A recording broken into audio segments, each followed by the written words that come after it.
Christmas on BBC One. From the moment he saw the woman in red, he was never the same again. But don't act like a child. And his strange behaviour wasn't confined to the bath. Will you have dinner with me tonight? What? Even his horse was confused. But how could he talk to the woman in red? Gene Wilder and Kelly LeBrock star in a big feature film entertainment tomorrow at 9:30 on BBC One. Every man in a quarter of an hour travels to Fiji to find out how and why the peace of the so-called paradise has been destroyed. That's after the news on BBC One now with Maurice Stewart.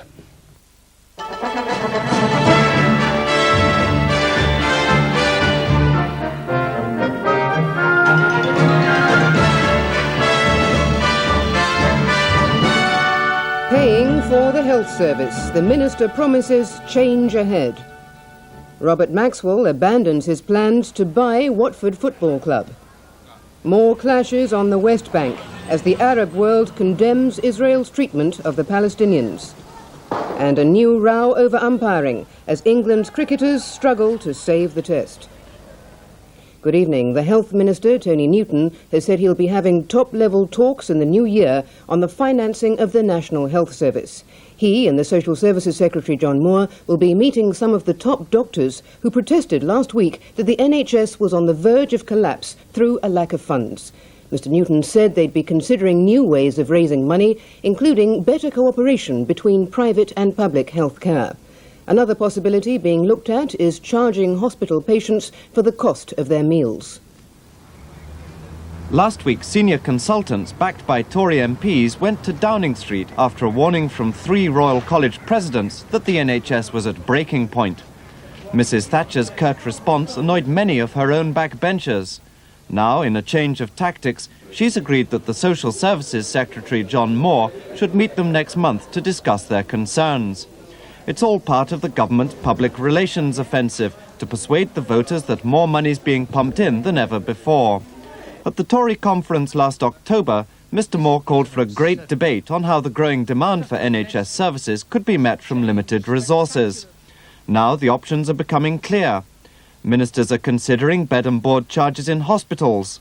They've also looked at charges for visits to the family doctor, but these have been virtually ruled out. And, most sensitive of all, they're looking at ways of injecting more private resources into the NHS. We've said several times that we've got no plans for introducing charges of this kind, and that remains the case.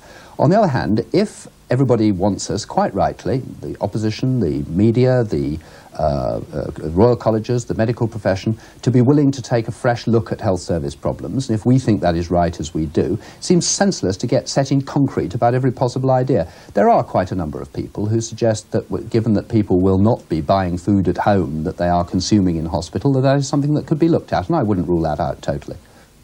Mrs. Thatcher's tried to introduce private health insurance before, but the outcry led her to claim at the 1982 Tory conference that the National Health Service was safe with her. Now Conservative backbench opinions ready to tackle the issue again.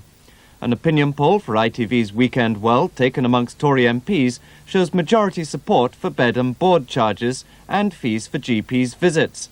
Most significantly, an overwhelming number of Tory MPs prefer tax cuts to more money for the NHS.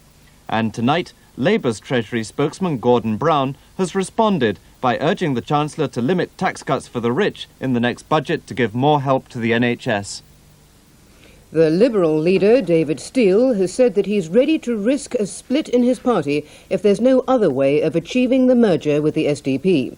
Speaking on BBC Radio, he described yesterday's objections by the Liberal Council as irritations. They are against the short title of alliance, and they don't want a commitment to NATO in the new constitution. Mr. Steel said that if a few members were lost on the edges, that would be regrettable.